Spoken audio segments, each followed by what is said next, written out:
Hi hello welcome back to our channel options மஷகை. நம்ம பார்த்தீங்க அப்படின்னா நேற்றுக்கு வீடியோ அப்படின்றத மேக் பண்ணலை. ஆனால் வீடியோ மேக் பண்ணியிருந்தோம் அப்படின்னா இந்த 4 லெவல்ஸை தான் நம்ம கொடுத்துருப்போம். இந்த 4 கிரீன் கலர் லைன்ஸ். அதை தாண்டி நமக்கு 24,600 இந்த ரேஞ்சுக்கு கீழே இருக்கிறதே மார்க்கெட் கீழே போகதான் வாய்ப்பு அப்படின்ற மாதிரியான விஷயங்களையும் சொல்லியிருந்திருப்போம். ஓகே, வீடியோ மேக் பண்ணலை, அதனால் விட்டுருவோம்.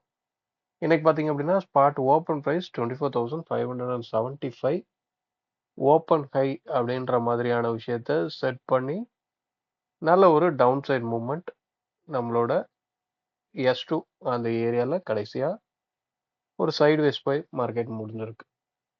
ஓகே, இன்னைக்கு எக்ஸ்பைரி டே முடிஞ்சிருந்திருக்கு. எக்ஸ்பைரி டேல ஸ்பாட்டையும் சிந்தட்டிக் ஃபியூச்சரையும் எப்படி ஈவன் பண்ணியிருக்காங்க அப்படின்றத புரிஞ்சுக்கோங்க. மார்க்கெட் பார்த்தீங்கன்னா 24,550 அந்த ஸ்ட்ரைக் ஏடிஎம் ஸ்ட்ரைக்காக இருக்கு. இந்த ஸ்ட்ரைக் ஏன் ஏடிஎம் ஸ்ட்ரைக்காக இருக்கு?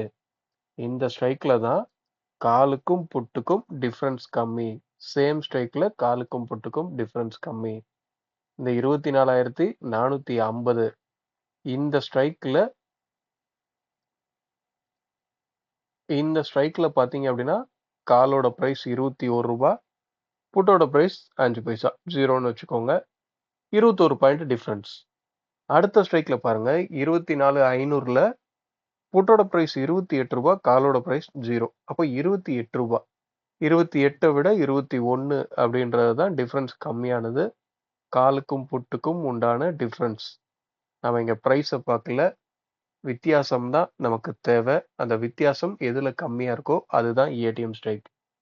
அந்த ஏடிஎம் ஸ்ட்ரைக்கோட காலோட பிரைஸ் ஏடிஎம் டிஃபரன்ஸை பார்க்குறீங்க. டிஃபரன்ஸ் 21 ரூபா இருக்கு. இதுல யாரோட டிஃபரன்ஸ் அதிகமா இருக்குன்னா காலோடது. யாரோட பிரைஸ் அதிகமா இருக்குன்னா காலோடது.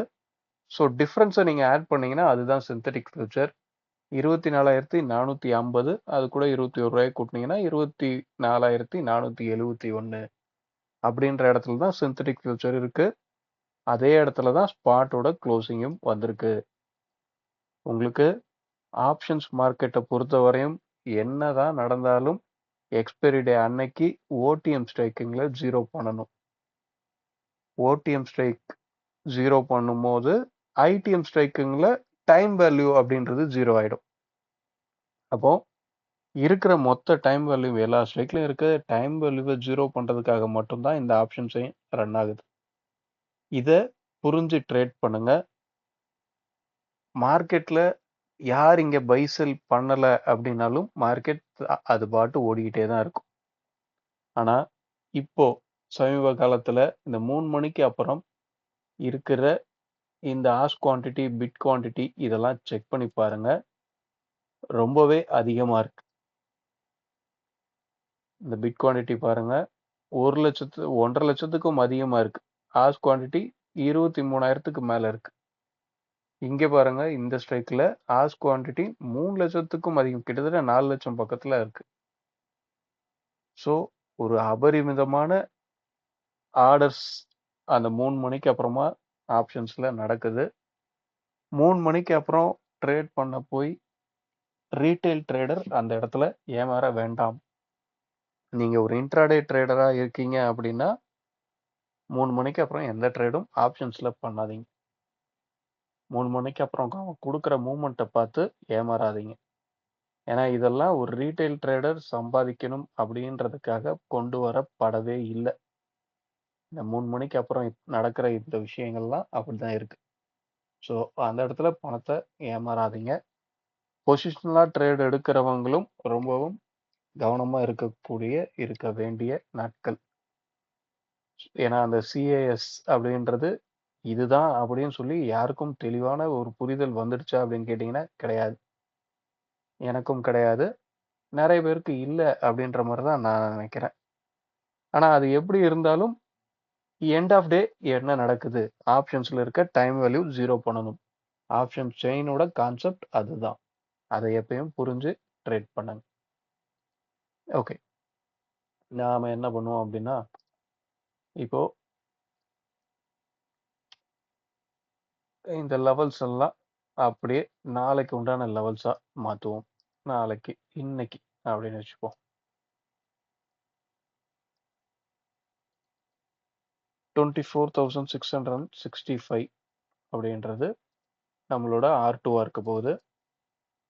24,577 அப்படின்றது R1 இருக்க போகுது. 24,422 இது S1. 24,344 இது நம்மளோட S2 இருக்க போகுது.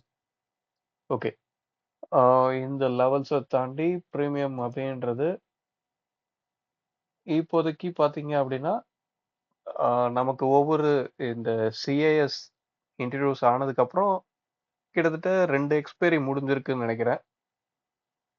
2 எக்ஸ்பைரியா ஒரு எக்ஸ்பைரியா தெரில. ஆனால் போன எக்ஸ்பைரியில் என்னவா இருந்தது அப்படின்னா ஸ்பாட்டுக்கும் இந்த சிந்தட்டிக் ஃபியூச்சருக்கும் பெரிய டிஸ்கவுண்ட்ல இருந்தது. கிட்டத்தட்ட 110 பாயிண்ட் டிஸ்கவுண்ட்ல இருந்தது.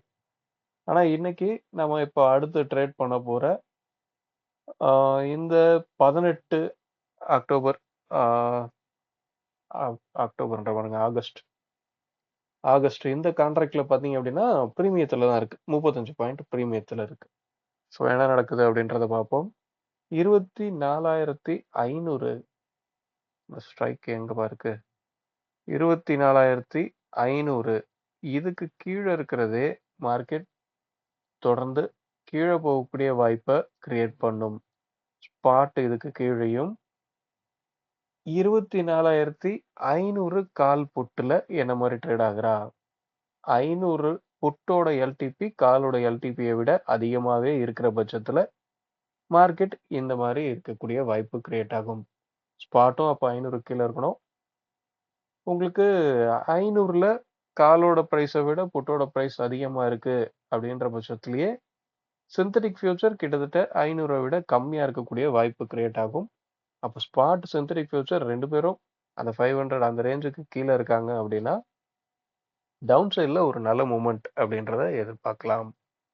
இதுவே தொடர்ந்து மேலே போகணும் அப்படின்னா ரொம்ப பெரிய டிஃப்ரென்ஸ் இல்லை, வெறும்னே ஒரு 50 பாயிண்ட் தான் இருக்கு. 24,550 இந்த ஸ்ட்ரைக்குக்கு மேலே நின்று ப்ரீமியம் சப்போர்ட் அப்படின்றது கிடைக்கிற பட்சத்தில் அப்சைட் மூவ்மெண்ட் அப்படின்றத எதிர்பார்க்கலாம். ஸோ என்ன நடக்குதுன்னு பார்ப்போம். இந்த லெவல்ஸை என்றைக்குமே பை செல் பண்ணக்கூடிய ரெக்கமெண்டேஷன் லெவலாக எடுக்க வேண்டாம். வீடியோ பிடிச்சிருந்தா லைக் பண்ணுங்கள். ஆப்ஷன்ஸ் ட்ரேடிங் பண்ணுறவங்க நண்பருக்கு ஷேர் பண்ணுங்கள்.